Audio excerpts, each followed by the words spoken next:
Boa noite, meus queridos. Sempre uma alegria poder retornar aqui, ver tanta gente querida, conhecida, tanta gente especial, faz parte da minha história. Gente que há muito tempo eu não via, sei lá quanto tempo eu não te via, Jason. Uns 10 anos, vai, por aí, né? Muito bom ver vocês, muito bom estar aqui.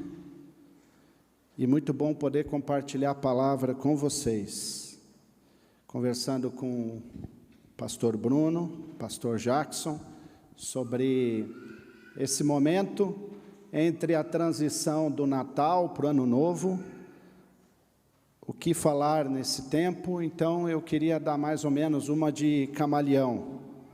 O camaleão ele tem duas propriedades, duas características bem específicas. A primeira, talvez mais conhecida, que a gente sabe, é que ele se adapta à mudança de cor, ao ambiente que ele está. Mas tem uma outra característica do camaleão, que ele é um dos poucos animais que ele consegue fixar os seus olhos em pontos diferentes.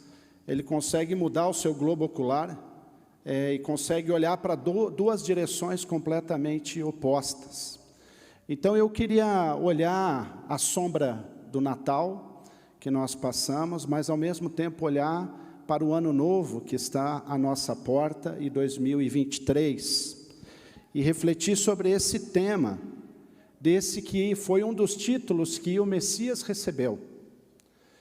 Jesus recebeu o título de Príncipe da Paz. Aliás, foi assim que os anjos apresentaram aos pastores o nascimento de Jesus. Ele veio para trazer paz, paz na terra entre os homens, a quem Ele quer bem.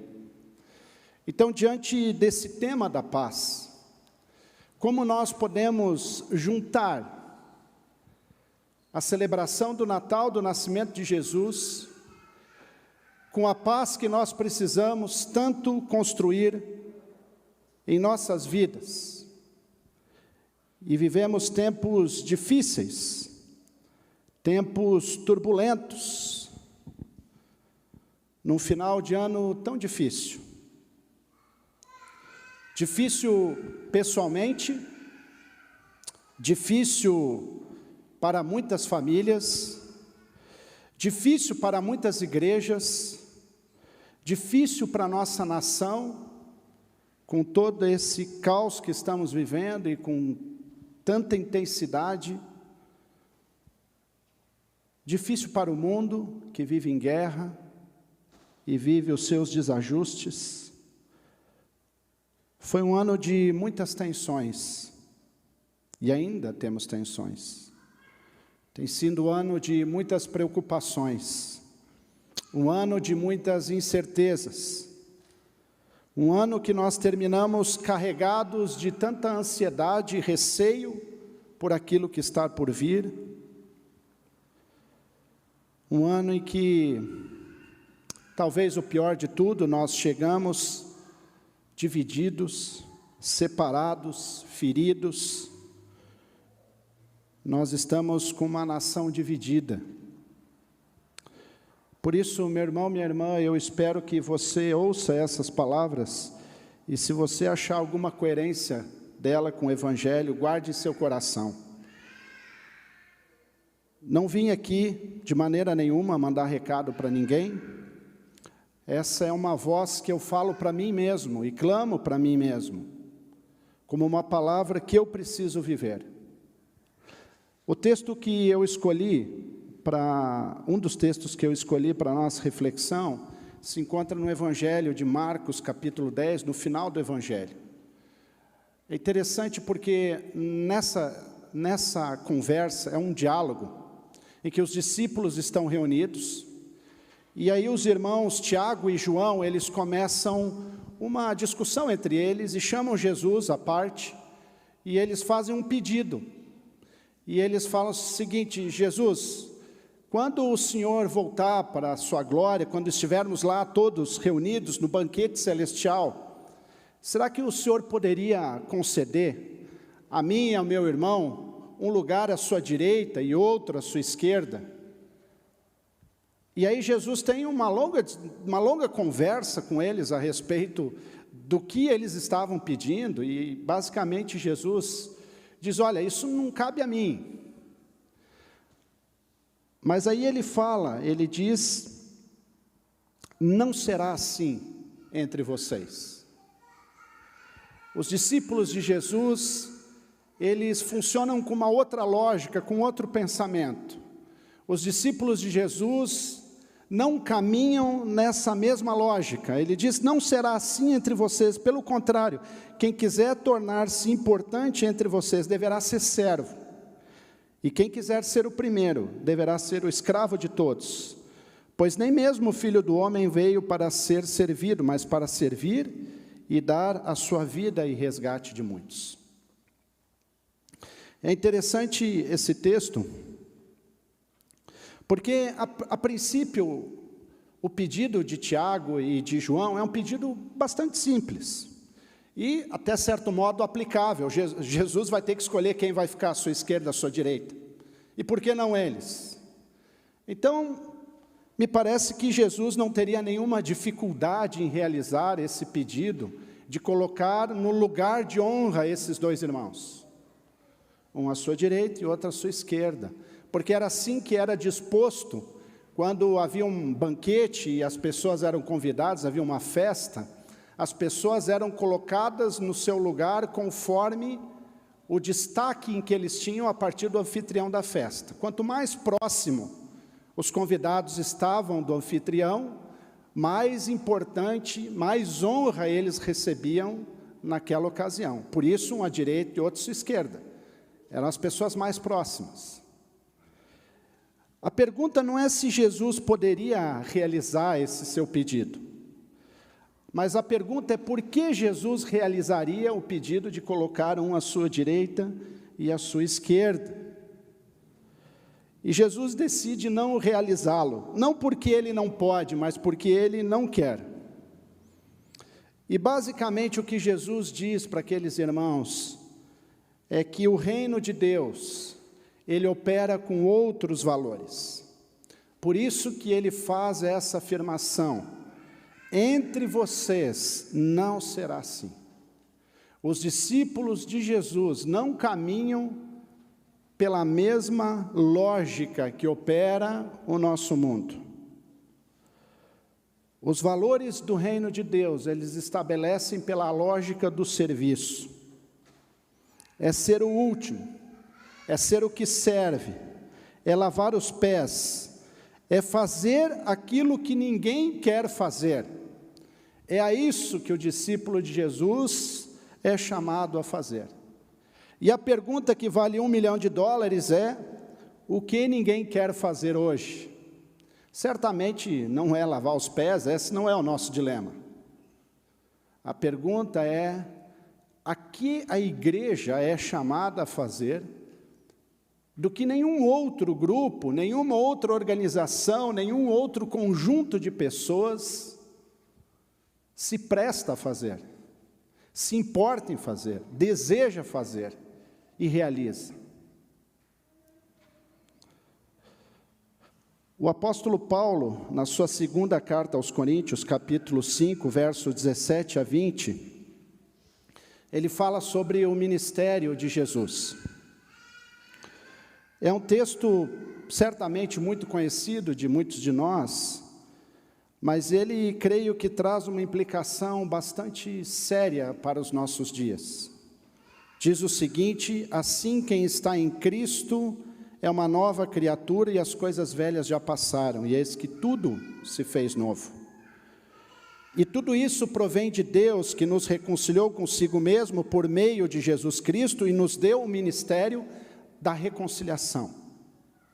Isso é, Deus estava em Cristo reconciliando consigo o mundo, não lhe imputando os seus pecados, e pôs em nós a palavra da reconciliação.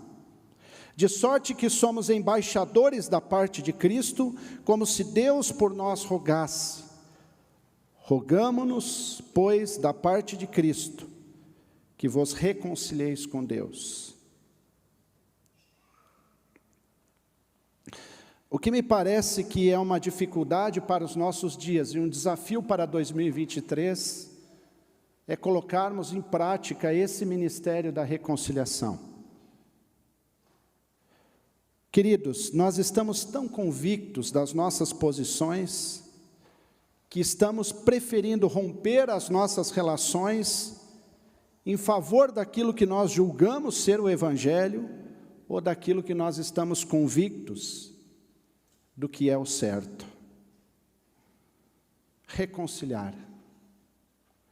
Precisamos juntar os pedaços. Precisamos encontrar as pessoas. Precisamos fazer as pessoas se encontrarem. Precisamos exercer o ministério da reconciliação. O verso 17, quando diz ali: assim, se alguém está em Cristo, é uma nova criação, e as coisas velhas já passaram.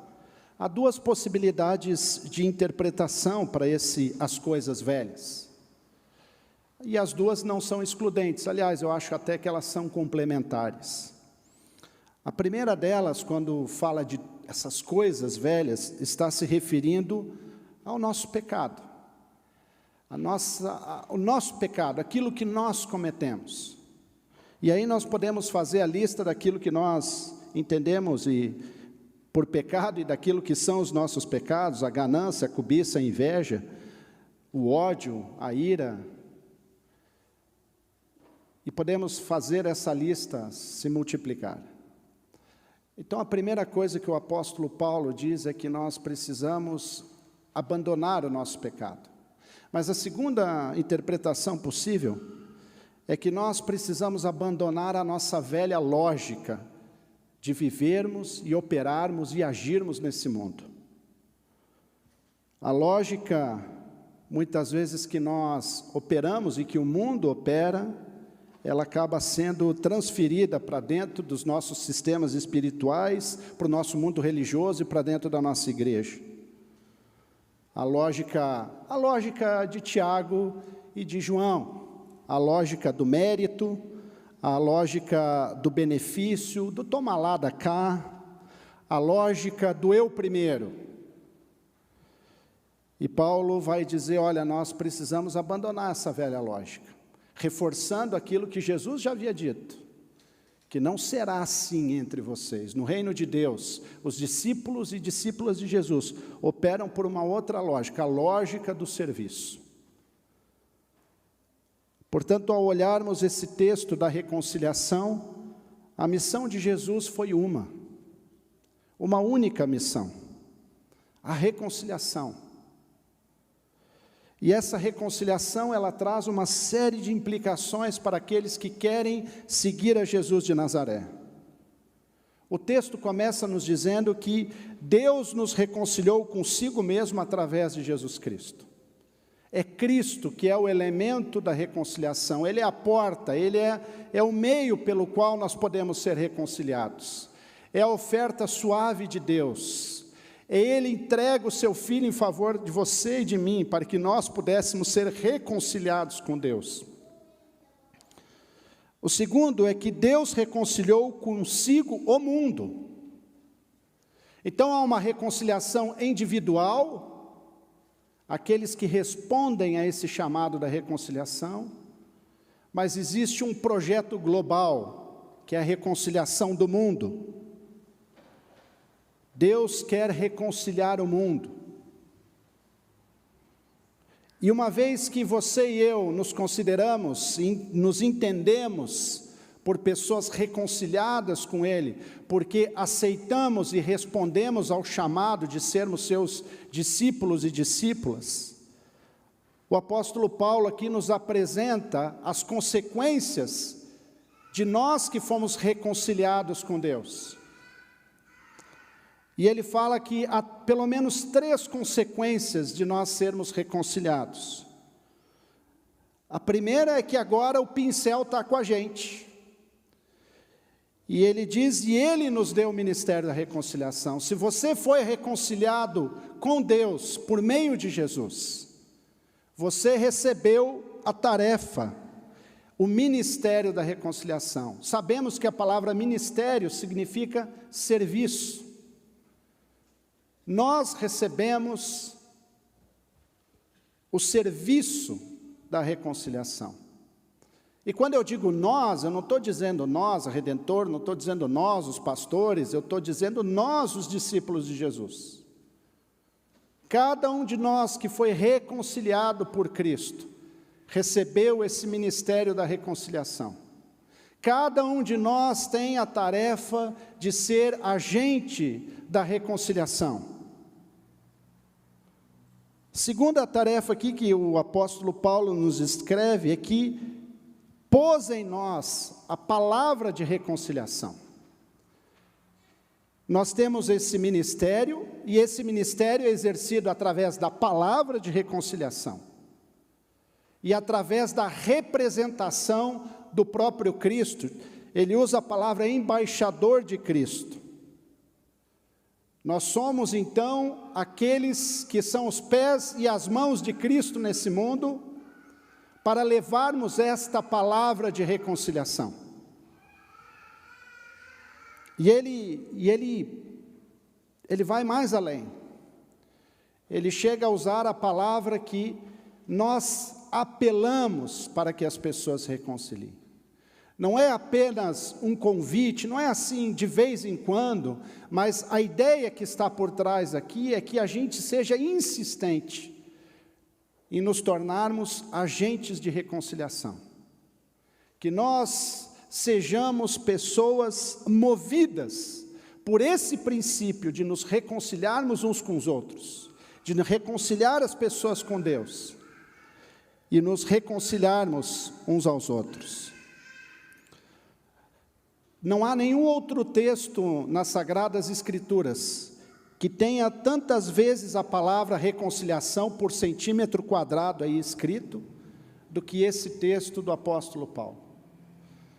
Ele conjuga esse verbo de diferentes maneiras, em diferentes situações, mostrando que o que Jesus veio trazer é a boa nova de reconciliação. O apóstolo Paulo, no seu livro de Gálatas, capítulo 3, 26 a 29, ele diz: todos vocês são filhos de Deus mediante a fé em Cristo Jesus, pois os que Cristo foram batizados, de Cristo se revestiram, e não há judeu nem grego, escravo nem livre, homem nem mulher, pois todos são um em Cristo Jesus. E se vocês são de Cristo, são descendência de Abraão, e herdeiros segundo a promessa.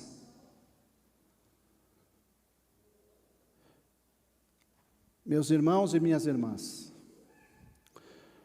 2022 foi um ano que muita gente dentro das igrejas trabalhou para o diabo, causando divisão, discórdia, intriga e confusão. Quem sabe 2023 nós podemos e devemos começar o ano pensando em juntar os pedaços, em juntar os cacos e reconstruir. Foi um ano de muitas divisões, foi um ano de muitas separações, de rompimentos, de exclusão. A igreja, ela dará o seu testemunho ao mundo, não quando for uma igreja homogênea, de pessoas iguais, não de pessoas que pensam da mesma maneira, não pessoas que concordam com todas as coisas da mesma maneira. E é interessante que quando nós olhamos para esse texto de Gálatas, Paulo aqui ele está sugerindo, olha, nós não teremos uma igreja só de homens, teremos uma igreja de homens e de mulheres. Nós não teremos uma igreja só de gregos, nós teremos uma igreja de gregos e de judeus. Nós não teremos uma igreja só de escravos, nós teremos uma igreja de escravos e livres. Aliás, esse é o testemunho do Evangelho. Pessoas que naturalmente não conviveriam juntas em outro espaço, mas na igreja elas conseguem conviver, e elas convivem bem, porque aquilo que as une é muito maior do que aquilo que as separa. Interessante que, quando nós olhamos para o Natal, e a gente olha todos esses personagens do presépio, né? O sapo, o pinguim, o pato. Eu acho que mudaram aqui acho que a história aqui era a Arca de Noé, não sei. Eu acho que misturou um pouco a coisa aqui. Quando nós olhamos para todos esses personagens que estão ao redor da manjedoura, nós não nos damos conta do quão contraditório era reunir aquelas pessoas. Queridos, no mesmo espaço estavam os pastores e os reis magos. Qual outro lugar eles poderiam estar juntos? No mesmo espaço estava Maria, José. No mesmo espaço com os magos estavam os anjos. No mesmo espaço dos anjos estavam os pastores. Porque aquilo que os unia, que era o próprio Messias, era muito maior do que aquilo que os separava. Muitas vezes nós olhamos para o grupo de discípulos e imaginamos que eles eram um grupo de pessoas assim, mais ou menos parecidas. Mas colocar um zelote com Mateus, cobrador de imposto, só Jesus consegue. Alguém que era filho do sistema, convivendo com alguém que era o antissistema. Porque Jesus, ele veio trazer essa mensagem de reconciliação em torno dele, por ele, para ele, através dele. Portanto, queridos, o que nos torna irmãos, não são as nossas preferências, nem as nossas bolhas partidárias. O que nos torna irmãos não são se nós somos vermelhos ou verde e amarelo. O que nos torna irmãos é Cristo Jesus. Ou é Cristo Jesus ou não é nada. Portanto, nós chegamos em 2023 e nós precisamos decidir se nós vamos continuar construindo muros ou se nós vamos construir pontes. A Bíblia fala que Jesus rompeu o muro da inimizade. A intolerância a pessoas era a arma dos fariseus. Nós não podemos e nem devemos cair na armadilha de fazermos uma espécie de higienização dentro das igrejas para expurgarmos os pecadores. Claro, os pecadores segundo a nossa perspectiva. Jesus nos deixou claro, queridos, que dentro da igreja cresceria o joio e o trigo, e não cabe a nós separá-los. Se nós não estamos dispostos a pedirmos perdão e a perdoarmos, se não estamos dispostos a ser agentes de paz no mundo em guerra, em famílias em guerra, em igreja em guerra, nós não entendemos a essência do Evangelho. O Evangelho veio para reconciliar pessoas a Deus e pessoas entre pessoas. Você e eu somos chamados a sermos instrumentos de paz. E essa palavra paz no Antigo Testamento, que era usado shalom, né? Shalom, que significa plenitude, harmonia em todas as áreas, que nós traduzimos para o português por paz. Ela nunca era uma paz pacífica, uma paz no sentido de eu como um agente passivo. Porque muitas vezes nós imaginamos a paz porque, eu não sou uma pessoa que produz conflitos, então eu sou uma pessoa da paz. Mas para que haja paz, precisa haver intencionalidade da nossa parte. assim como houve com Deus. Para que Deus pudesse estar em paz com os humanos, Ele teve que agir em nosso favor, e enviou o seu Filho Jesus. Ou seja, Deus operou a paz, Deus agiu em favor da paz. E nesse sentido, o Evangelho de Jesus Cristo era completamente diferente da proposta que Roma tinha, o Império Romano tinha sobre paz. O Império Romano tinha como a paz a eliminação do inimigo. A gente acaba com o inimigo, a gente traz a paz. Então a gente mata para ter paz. O Evangelho, ele não mata para ter paz, ele morre para ter a paz. Jesus morreu para que a gente tivesse a paz. Portanto, não existe paz sem sacrifício. Mas o sacrifício não é o outro que é para ser sacrificado. O sacrifício é meu. É eu que preciso me sacrificar em favor da paz. E não é simples nós nos sacrificarmos em favor da paz. Isso exige de nós que a gente engula o nosso orgulho, as nossas vaidades, as nossas convicções, que a gente se humilhe, que a gente vá ao encontro do outro. Mas nós não temos outro caminho. Jesus diz que o mundo conheceria os seus discípulos da forma como eles se amam.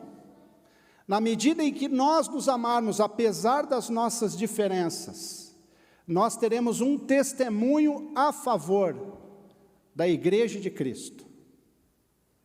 Mas enquanto nós continuamos nos dividindo, nós temos um anti-testemunho. Não será assim entre vocês, diz Jesus. Os discípulos de Jesus operam por outra frequência. Os discípulos de Jesus, eles andam por outro trilho. Os discípulos de Jesus, eles fazem outras escolhas. Sem sacrifício pessoal, não há paz. Portanto, concluo, meus queridos, dizendo que o ano de 2023 vai ser um ano de juntarmos cacos, de reconstruir e de reconciliar. E essa é a missão da igreja, não temos outra missão. Essa é a tarefa de todos nós, não de alguns de nós. Começa a gente cortando as fofocas, começa a gente a buscando ser um instrumento de, vamos ouvir o outro lado, vamos sentar junto, vamos conversar, vamos olhar nos olhos, vamos nos aproximar, vamos mais uma vez estar juntos, por causa de Cristo, em nome de Cristo e através de Cristo. Você e eu somos chamados a sermos agentes de reconciliação. Por quê? Porque entre os discípulos de Jesus não será assim, será diferente. Diferente do que a gente vê no nosso trabalho, diferente do que a gente vê na nossa vizinhança, diferente do que a gente vê nos nossos grupos de WhatsApp. Precisa ser diferente, tem que ser diferente, porque Deus o fez diferente. Feche seus olhos. Bondoso Deus, amado Pai, que desafio o Senhor nos lança para 2023, em meio a tantas tensões, rompimentos, em meio a tantas angústias, conflitos, muitos de nós feridos, muitos de nós magoados, muitos de nós teríamos razão para nunca mais reconciliarmos. Mas o Senhor nos chama a sermos ministros da reconciliação. O Senhor nos chama para sermos portadores da reconciliação, embaixadores da reconciliação. Assim como nós temos experimentado a reconciliação que o Senhor nos traz em Cristo Jesus. a reconciliação conosco mesmo, a reconciliação contigo, a reconciliação com os nossos irmãos. A força mais poderosa que a igreja tem é a força do perdão. Um perdão que se entrega, que se sacrifica, que se doa e que vai ao encontro do outro. Sejamos nós os teus pés, sejamos nós as tuas mãos, no mundo em desunião, em rompimento e discórdia, para a tua honra e para a tua glória. Amém.